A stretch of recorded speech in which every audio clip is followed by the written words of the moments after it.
Alors que ma femme était ivre, mon beau-fils et moi avons fait quelque chose qui me fait encore douter à chaque fois que je pense à cette nuit-là. Je ne sais pas si c'était une erreur ou si je dois le garder comme un souvenir excitant.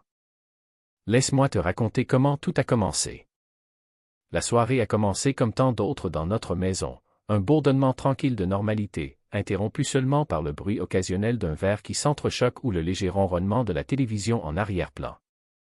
Ma femme, Marie, était rentrée chez nous plus tôt dans la journée après un de ses longs voyages. Elle avait à peine mangé le dîner avant de se verser un verre et de s'installer sur le canapé. Moi, je m'occupais de la cuisine, nettoyant les restes de notre repas, mes mains frottant une assiette pendant que mon esprit vagabondait ailleurs. La présence de Marie, bien que familière, n'apportait guère de réconfort. Ce n'était pas qu'elle était cruelle ou méchante, elle n'était ou simplement pas présente. Avec le temps, son absence était devenue une constante, même quand elle était physiquement dans la pièce. C'est alors que j'ai entendu des pas doux, délibérés, descendant le couloir. Je me suis retourné et j'ai vu Daniel, mon beau-fils de 20 ans, debout dans l'embrasure de la porte. Ses cheveux étaient légèrement en désordre, son expression curieuse mais prudente alors qu'il jetait un coup d'œil entre moi et le salon. « Hey » dit-il, sa voix basse pour ne pas déranger sa mère. « Tout va bien. » « Oui, » répondis-je, en lui offrant un petit sourire. « Je suis juste en train de nettoyer. » Il hocha la tête et s'avança un peu dans la pièce. « Maman a déjà pris quelques verres, hein? » Je lui fis un regard entendu. « On peut dire ça. » Daniel soupira, s'appuyant contre le comptoir et croisant les bras. Il y avait quelque chose de différent chez lui ce soir-là, une intensité dans son regard qui faisait battre mon cœur un peu plus vite. Il avait tellement grandi depuis que je l'avais rencontré, passant de l'adolescent maladroit à un jeune homme confiant.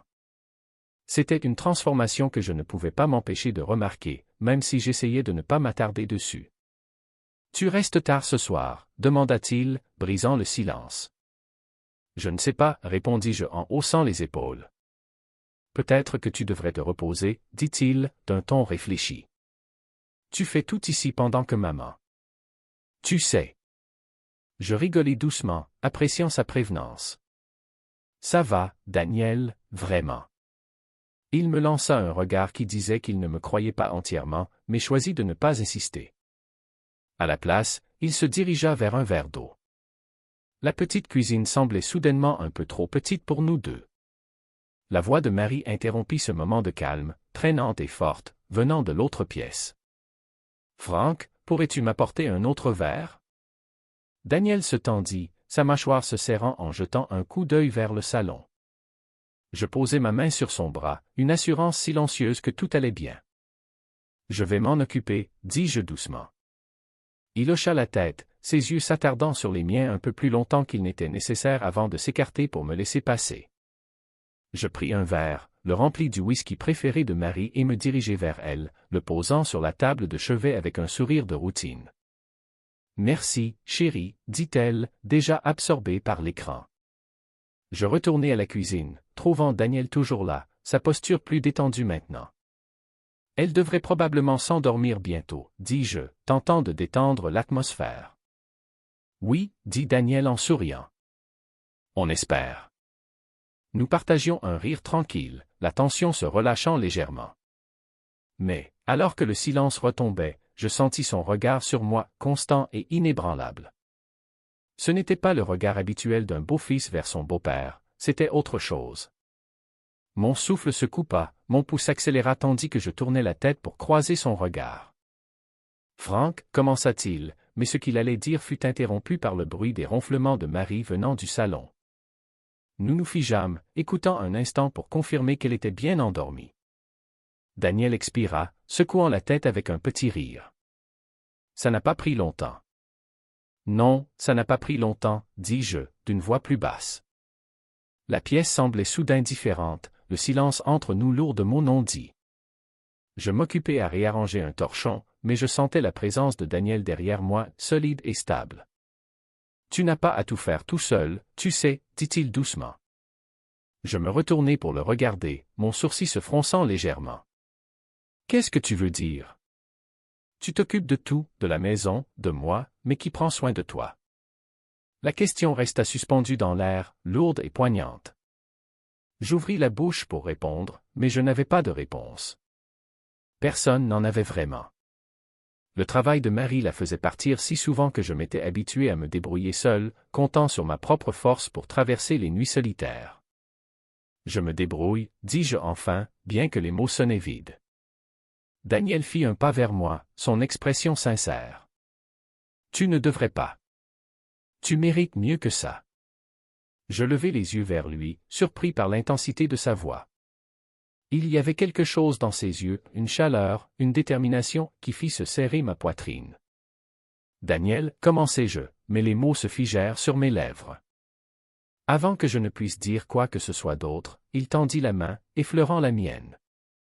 Le contact fut bref mais électrique, envoyant un choc de quelque chose que je n'arrivais pas à nommer à travers moi. Je fis un pas en arrière instinctivement, la distance entre nous étant à la fois un soulagement et une perte. On devrait aller dormir, dis-je, ma voix tremblante. Oui, dit-il, bien que son regard restât fixé sur moi un moment de plus. Bonne nuit, Frank. Bonne nuit, répondis-je, le regardant s'éloigner dans le couloir vers sa chambre. Je restai là un long moment après qu'il soit parti, mon esprit tournant à toute vitesse avec tout ce qui venait de se passer, la façon dont il m'avait regardé, la façon dont son toucher était resté. C'était trop et pourtant pas assez. Je ne savais pas quoi en penser, mais une chose était claire, quelque chose avait changé entre nous et quelque chose allait se passer. Et j'avais raison. Quelque chose se passerait même plus vite que je ne l'avais pensé. Cela commença avec ça. Je ne pouvais pas dormir cette nuit-là. La maison était devenue silencieuse, à l'exception des ronflements occasionnels de Marie dans le salon. Mais mon esprit était tout sauf calme. Les mots de Daniel, son toucher, la façon dont il m'avait regardé, tout cela se répétait dans ma tête comme une boucle que je ne pouvais éteindre. Je restai allongé dans mon lit, regardant le plafond, essayant de chasser les pensées, mais elles refusaient de partir. Finalement, j'abandonnai le sommeil et sortis du lit, me faufilant silencieusement dans le couloir. La faible lueur de la lampe du salon éclairait le corridor, mais je évitai de regarder vers Marie en passant, ne voulant pas la réveiller. Et puis, juste au moment où je commençais à penser que je l'avais imaginé, le doux bruit de pas arriva à mes oreilles à nouveau. Mes yeux s'ouvrirent brusquement et mon cœur s'accéléra alors que je me tournai vers la porte. Elle s'ouvrit lentement cette fois, juste un petit écart, assez pour que je puisse voir l'ombre légère du visage de Martin alors qu'il hésitait sur le seuil. Son regard croisa le mien, grand et incertain, et pendant un instant, aucun de nous ne dit rien. Le silence était assourdissant, rempli d'une tension qui rendait l'air entre nous presque palpable. « Martin, dis-je, ma voix à peine plus qu'un murmure. Que fais-tu? » Il entra dans la pièce, fermant doucement la porte derrière lui. Ses mouvements étaient hésitants, presque prudents, comme s'il n'était pas sûr d'être le bienvenu. Hésita-t-il, passant une main dans ses cheveux, un geste nerveux qui ne faisait que le rendre plus jeune. Je n'arrivais pas à dormir. Je n'arrête pas de penser à la façon dont tu avais l'air tout à l'heure. Je m'assis, serrant le drap contre ma poitrine, le fixant. Alors tu as décidé de revenir ici? Il hocha la tête, son regard fuyant vers le sol. Je ne sais pas pourquoi, admit-il doucement. Je n'arrivais pas à arrêter de penser à toi. Les mots restèrent suspendus dans l'air, lourds de sens. Mon souffle se coupa dans ma gorge et je sentis mes joues s'empourprer. Martin, commençai-je, mais il m'interrompit. Ne sois pas fâché, dit-il rapidement, ses yeux se levant pour croiser les miens. Je sais que c'est mal, je sais que je ne devrais pas ressentir ça, mais je ne peux pas m'en empêcher. Sa confession me frappa comme un coup de poing dans le ventre, me laissant momentanément sans voix. J'ouvris la bouche pour répondre, mais les mots ne vinrent pas.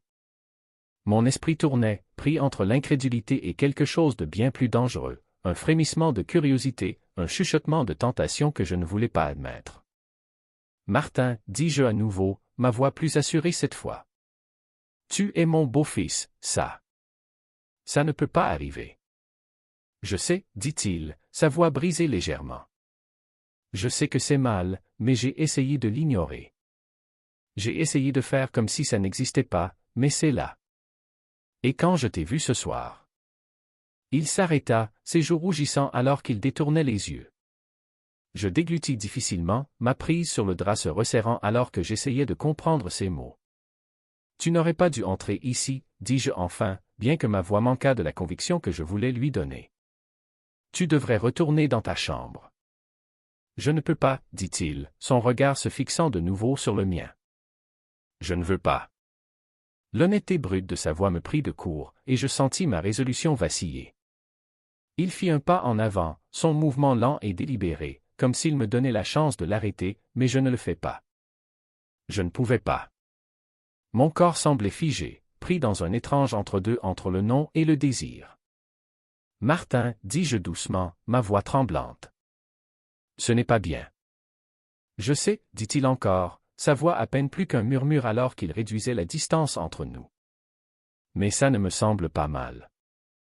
Il était maintenant à l'edge du lit, si proche que je pouvais voir sa poitrine se soulever et s'abaisser à chaque respiration instable. Je pouvais sentir la chaleur émanant de son corps, et mon cœur battait fort dans ma poitrine alors que je le fixais, ne sachant pas quoi faire ni quoi dire. La pièce semblait soudainement plus petite, l'espace entre nous se rétrécissant à chaque seconde qui passait. Il tendit la main, frémissant légèrement, alors que ses doigts effleuraient les miens là où il tenait le drap.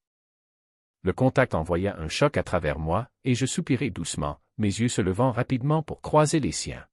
« Martin, dis-je à nouveau, mais cette fois, il n'y avait plus d'avertissement dans mon ton, seulement de l'incertitude. « Dis-moi de partir, dit-il doucement, sa voix pleine d'émotion. « Dis-moi de partir et je le ferai. Mais si tu ne le fais pas. » Il s'arrêta, son regard cherchant le mien pour une réponse.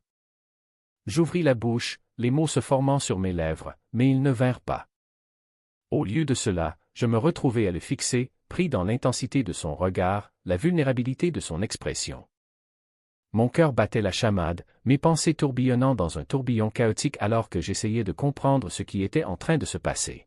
« Martin, murmurai-je, son nom s'échappant de mes lèvres sans que je le veuille. Ce n'est pas. » Avant que je puisse finir, sa main se leva, ses doigts effleurant ma joue dans un geste si doux qu'il me fit mal au cœur. Son toucher était hésitant, presque révérencieux, comme s'il avait peur que je le repousse, mais je ne le faisais pas. Je ne pouvais pas. Ses yeux étaient plongés dans les miens, sa respiration toujours instable, alors qu'il se tenait devant moi. La lumière tamisée de la lampe de chevet projetait des ombres douces sur son visage, mettant en valeur l'incertitude inscrite dans ses traits.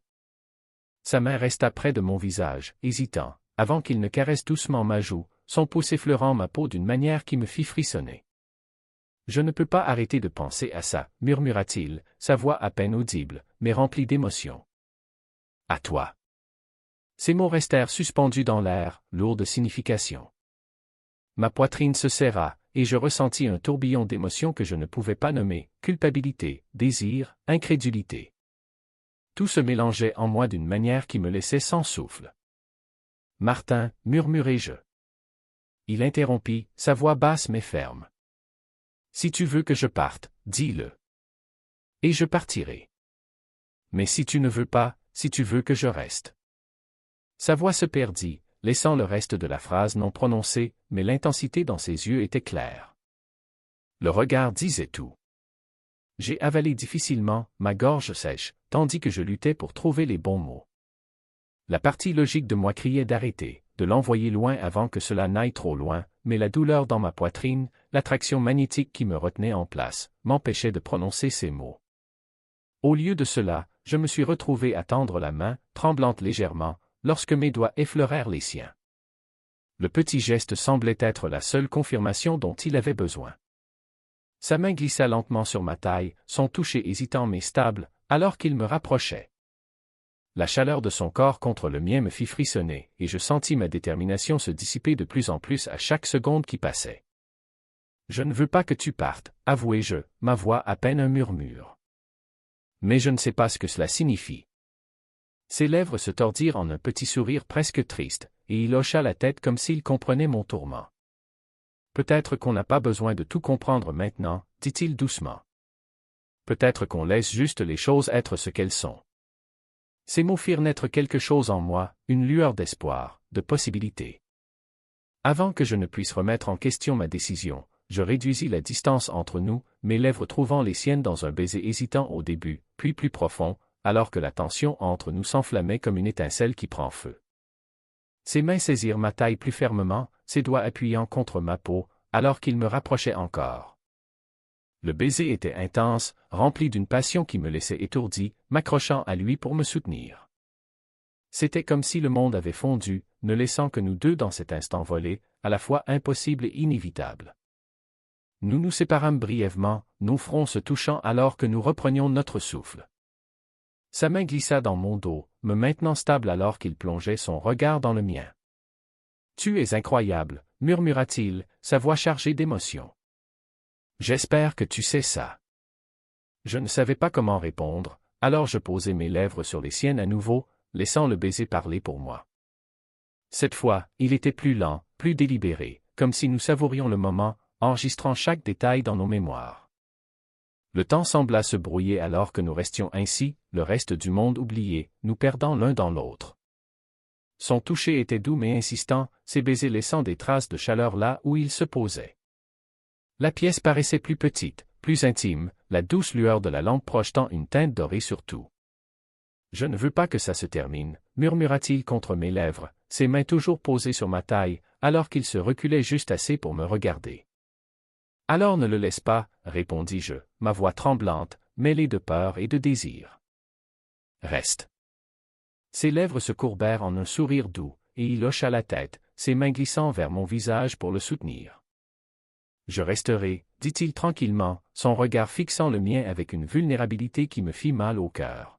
« Aussi longtemps que tu voudras. » Ses mains restèrent sur mon visage, ses pouces effleurant mes joues dans un geste si tendre que cela faillit me faire fondre. Je m'inclinai vers son toucher, fermant les yeux un instant, essayant de stabiliser le tourbillon d'émotions qui se déchaînait en moi. Mon cœur battait fort, chaque pulsation résonnant dans mes oreilles, alors que son regard me parcourait, intense et recherchant.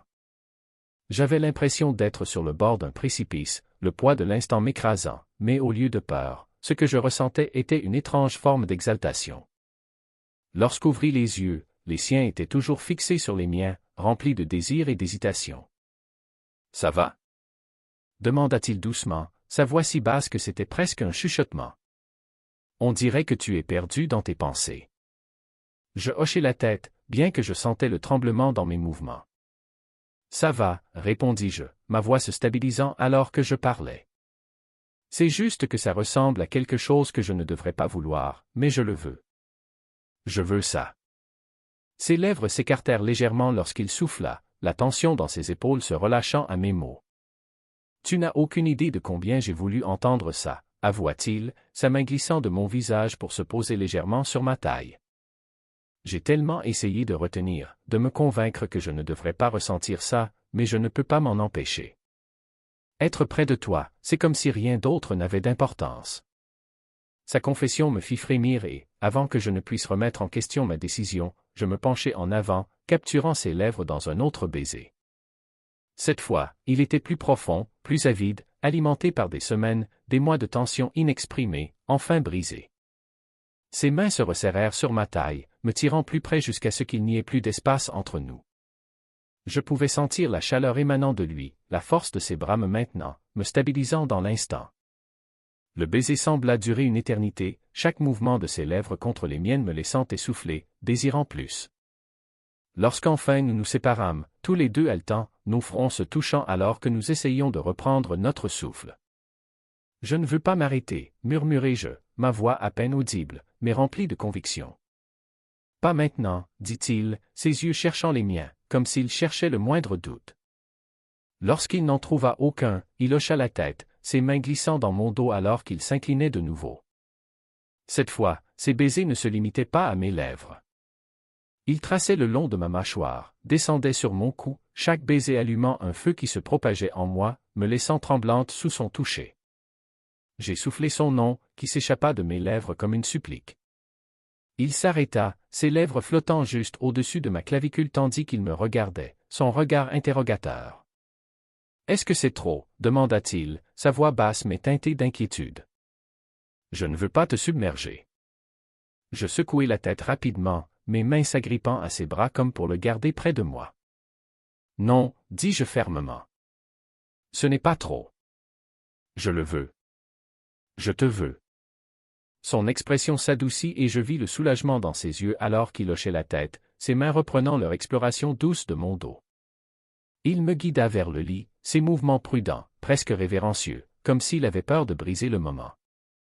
Lorsque l'arrière de mes genoux heurta le bord du matelas, je m'y laissai tomber, ma respiration se coupant lorsqu'il s'agenouilla devant moi, ses mains reposant sur mes cuisses. « Tu es incroyable, dit-il, sa voix à peine plus forte qu'un murmure, en me regardant. J'espère que tu le sais. Je sentis mes joues rougir à ces mots, la sincérité de son ton me serrant la poitrine. Je ne me sens pas incroyable, avouai-je, ma voix tremblante. Je me sens submergé. Mais d'une manière agréable. Ses lèvres se courbèrent en un petit sourire et il leva la main pour écarter une mèche de cheveux de mon visage. Tu n'es pas seul dans cette histoire, dit-il doucement. On va y arriver ensemble. Le réconfort dans sa voix calma la tempête en moi et je me détendis sous son toucher. Il s'inclina en avant, déposant un baiser doux sur mon front avant de reculer juste assez pour croiser à nouveau mon regard. « Es-tu sûr que ça va » demanda-t-il, son ton sérieux. Je hochai la tête, mon cœur se gonflant face à l'inquiétude dans sa voix. « Je vais plus que bien, dis-je, mes mains s'étendant pour encadrer son visage. Je suis exactement là où je veux être. » Le sourire qui s'étendit sur son visage était un sourire de pur soulagement et il se laissa aller contre mon toucher, fermant les yeux un instant comme s'il savourait cette sensation. Lorsqu'il les ouvrit de nouveau, il y avait un feu dans son regard qui me fit manquer un battement. « Alors ne perdons pas plus de temps, dit-il, sa voix basse et remplie d'une intensité silencieuse qui fit frissonner mon corps. Les mots de Martin restèrent suspendus dans l'air, lourds de sens, et la pièce sembla se faire plus silencieuse. Le léger bourdonnement du ventilateur de plafond était le seul bruit qui accompagnait les battements rapides de mon cœur. Il se tenait devant moi, ses mains toujours posées légèrement sur mes cuisses, son regard ancré dans le mien avec une intensité qui rendait impossible de détourner les yeux. « Permets-moi de m'occuper de toi, dit-il doucement, sa voix à peine plus qu'un murmure. Ce n'était pas une question, c'était une promesse, un vœu qui me fit frissonner. Je hochai la tête, incapable de trouver ma voix, et il se pencha en avant, ses mains glissant sur ma taille pour me guider doucement plus loin sur le lit. Le matelas s'enfonça légèrement sous notre poids combiné et je sentis le tissu frais des draps sous moi lorsque je m'allongeai, ma respiration se coupant alors qu'il se mouvait avec moi, sa présence envahissante de la meilleure des manières. La pièce semblait plus petite maintenant, l'air plus épais, et chaque fibre de mon corps était en éveil, attentive à chacun de ses mouvements. Il se pencha au-dessus de moi, son visage à quelques centimètres du mien, sa respiration chaude contre ma peau alors que son regard scrutait le mien à la recherche du moindre signe d'hésitation. Mais il n'y en avait pas. Je voulais cela, je le voulais lui, et cette réalisation me donna une audace que je ne savais pas posséder. Je levai la main, mes doigts frôlant sa joue et il se pencha vers mon toucher, fermant brièvement les yeux comme pour savourer cette connexion. « Tu es incroyable » murmurai-je, les mots s'échappant de mes lèvres avant même que je n'y réfléchisse. Je ne sais pas comment tu fais pour me faire ressentir ça. Il ouvrit les yeux, et la douceur de son regard faillit m'achever. Tu rends ça facile, dit-il simplement, sa voix basse et pleine d'émotion. Je n'ai jamais ressenti ça avant, Nathan, pas avec personne. Ces mots envoyèrent une vague de chaleur en moi et je le tirai vers un baiser, versant tout ce que je ne pouvais pas dire dans la pression de mes lèvres contre les siennes. Il répondit immédiatement, ses mains encadrant mon visage alors qu'il approfondissait le baiser, ses mouvements lents et délibérés, comme s'il prenait son temps pour mémoriser chaque détail. Le poids de lui au-dessus de moi était ancrant, réconfortant, et je me sentais fondre sous son toucher. Mes mains s'entrelacèrent dans ses cheveux alors que je le tenais près de moi. Le baiser sembla durer une éternité, chaque moment plus intense que le précédent, et je pouvais sentir la tension dans son corps, la façon dont il se retenait, comme s'il avait peur de franchir une ligne. « Martin » murmurai-je contre ses lèvres, ma voix tremblante d'anticipation et de désir. « Ne te retiens pas. » Il se recula légèrement, son front reposant contre le mien alors qu'il lâchait un souffle tremblant.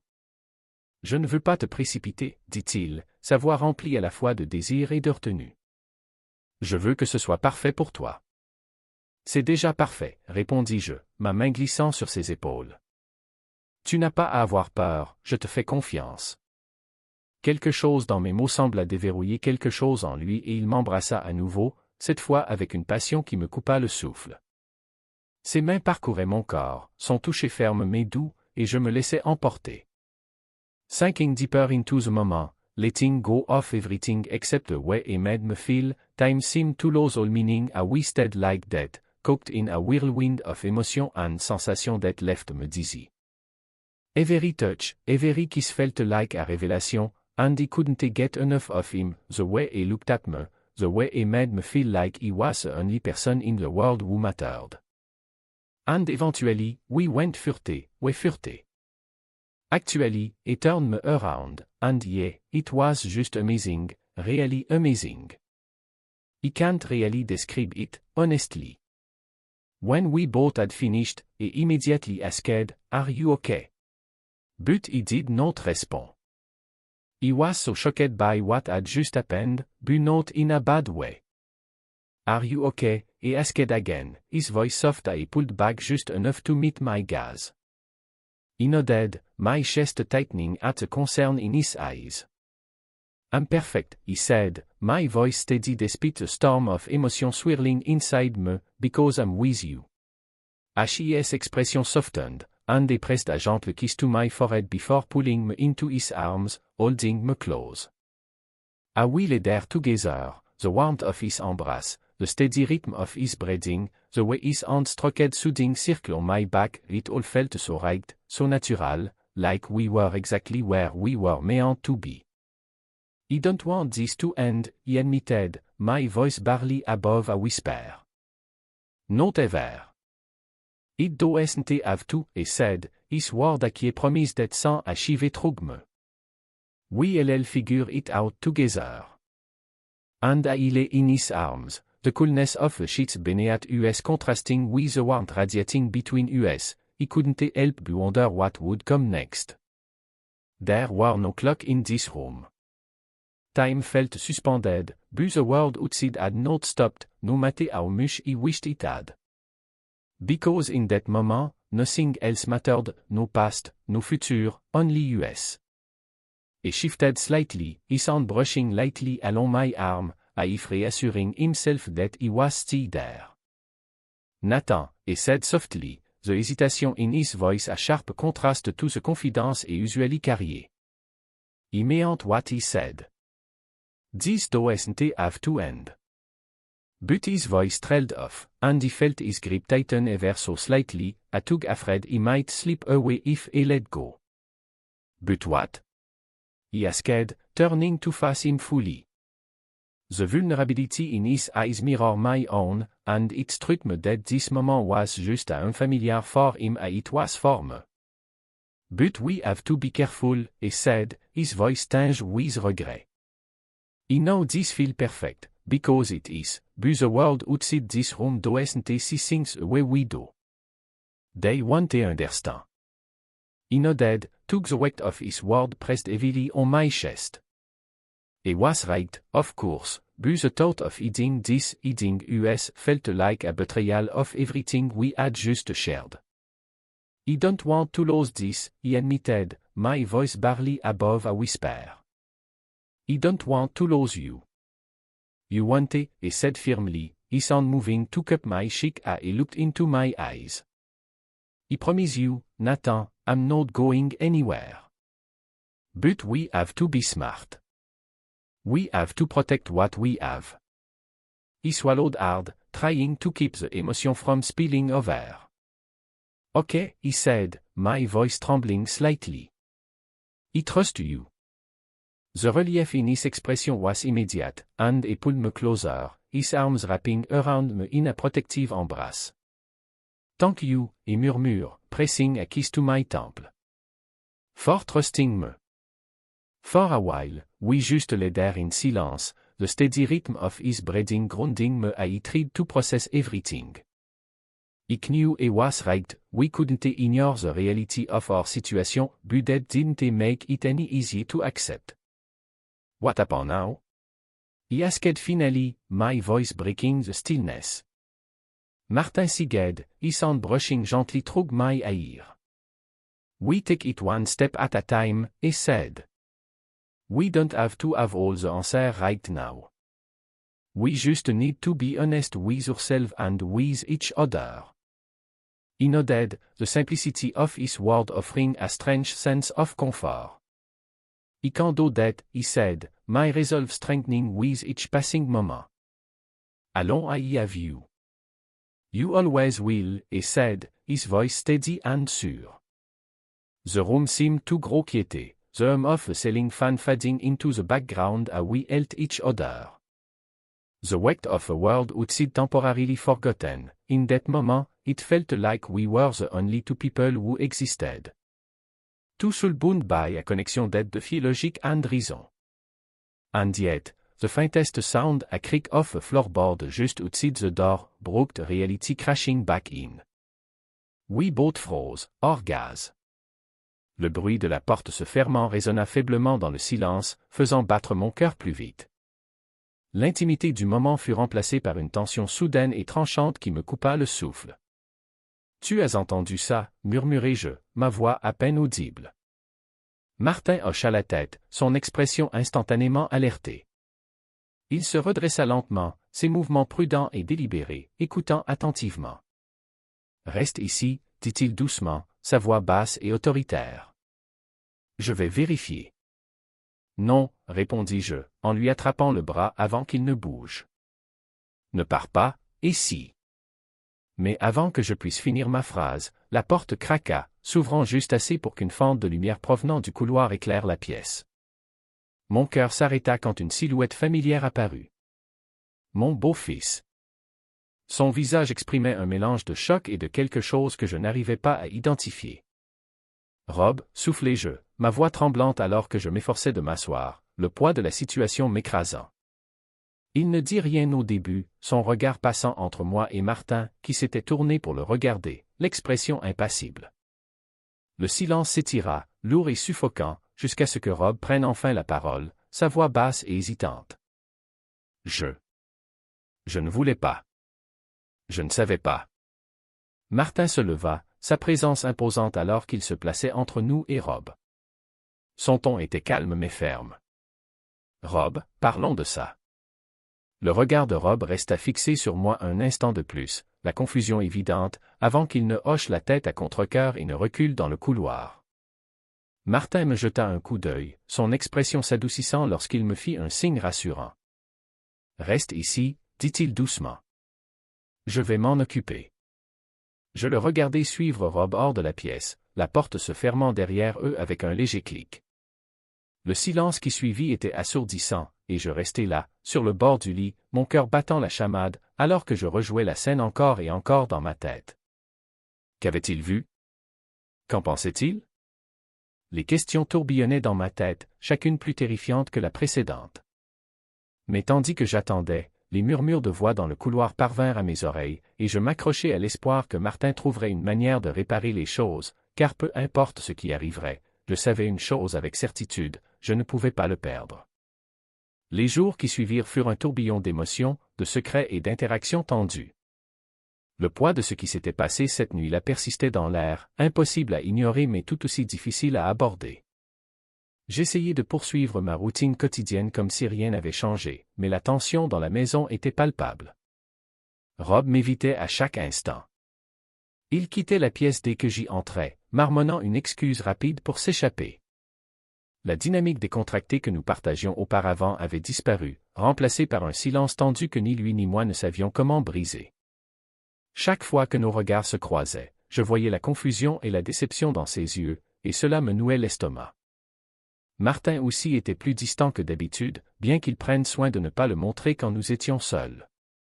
Il me rassurait constamment, ses paroles douces et régulières, sa présence me ramenant à la réalité lorsque tout semblait s'effondrer. Mais je pouvais voir le poids qu'il portait, l'inquiétude gravée sur ses traits chaque fois qu'il pensait que je ne le regardais pas. Un soir, je pris enfin mon courage à deux mains pour approcher Rob. Il était assis sur le porche arrière, fixant l'horizon, le soleil couchant projetant de longues ombres sur la cour. Je restai un moment là, hésitant, mon cœur battant avant de m'avancer. « Rob » dis-je doucement, ma voix brisant le silence. Il ne me regarda pas, mais il ne se leva pas non plus pour partir. Un progrès, pensai-je. Je pris place quelques pieds plus loin, lui laissant de l'espace mais lui faisant comprendre que je n'allais nulle part. Je sais que je te dois des explications, commençai-je, mes mains se tordant nerveusement dans mon giron. Et je sais que ce que tu as vu a dû être confus, voire bouleversant. Il laissa échapper un rire amer, son regard fixé sur l'horizon. Confus ne commence même pas à couvrir ça, dit-il, son ton tranchant mais pas cruel. Je comprends, répondis-je, ma voix stable malgré le nœud dans ma gorge. Et je ne m'attends pas à ce que tu acceptes ça tout de suite. Honnêtement, je ne m'attends même pas à ce que tu l'acceptes du tout. Mais je veux que tu saches que ce qui s'est passé, ce n'était pas prévu. Ce n'était pas quelque chose que l'un de nous a cherché à faire. Il tourna enfin son regard vers moi, son expression un mélange de douleur et d'incrédulité. Mais vous l'avez fait, dit-il simplement, ces mots me transperçant comme une lame. Vous l'avez fait tous les deux, et maintenant je ne peux plus l'effacer. Je hochai la tête, le poids de ces mots m'envahissant. Je sais, dis-je tout bas. Et je suis désolé, Rob. Je n'ai jamais voulu te faire de mal. Mais je veux que tu comprennes que ce n'était pas juste une erreur. Ce n'était pas anodin. Il me fixa un long moment, ses yeux cherchant les miens, comme s'il attendait des réponses que je n'étais pas certaine de pouvoir lui donner. « Tu l'aimes » demanda-t-il enfin, sa voix à peine plus qu'un murmure. La question me prit de court, mais la réponse arriva immédiatement. « Oui, dis-je, le mot lourd de vérité. Je l'aime. » Rob détourna de nouveau le regard, sa mâchoire se serrant alors qu'il assimilait ma réponse. Le silence s'étira entre nous, lourd et inconfortable, mais je me forçai à rester là, lui laissant le temps dont il avait besoin. Après ce qui me parut une éternité, il soupira, passant une main dans ses cheveux. « Je ne sais pas si je peux accepter ça, avoua-t-il, sa voix brisée. Émotion, buill try for you. Relief washed over me, and I felt tears prick at the corner of my eyes. Det is allé ikan ask virgule, he said, my voice trembling. Thank you, Rob, that means more than you know. He nodded, his gaze still fixed on the horizon. Just don't expect me to be okay with it overnight, he warned. He wouldn't, he assured him. Take all the time you need. The conversation left me feeling both hopeful and deeply unsettled. Rob's willingness to try meant the world to me, but he knew the road ahead would be anything but easy. Trust had been fractured, and rebuilding it would take time, patience, and effort. À Fort Martin, our relationship continued to grow in secret, but the weight of our situation was always there, a constant reminder of the challenge we faced. We spent hours talking, planning, and dreaming of a future where we could be together openly, without fear of judgment or consequence. It felt impossible at times, but we clung to each other, finding strength in our connection. Life didn't magically fall back into place. There were moments of doubt, of guilt, of questioning whether this was worth the pain it caused. But every time he looked into Martin's eyes, he knew the answer. It wasn't perfect, and it never would be, but it was real, and it was ours. Conseil de vie. La vie est pleine de défis et de moments où tout semble flou et incertain. Mais ce que cette histoire nous rappelle, c'est que les relations humaines, la confiance et le courage de se battre pour ce que l'on veut vraiment peuvent faire la différence. Parfois, il faut accepter que les choses ne soient pas parfaites, mais si elles sont réelles et authentiques, cela vaut la peine de continuer à avancer. Ne laissez pas les obstacles vous définir. Prenez le temps de construire des liens solides, de vous entourer de ceux qui vous soutiennent et de ne jamais sous-estimer la puissance de la patience et du temps. Si vous avez trouvé cette histoire inspirante et que vous souhaitez découvrir davantage de contenu motivant et significatif, n'oubliez pas de vous abonner à la chaîne. Activez les notifications pour ne rien manquer et rejoignez notre communauté. Ensemble, avançons vers une vie plus épanouie et pleine de sens.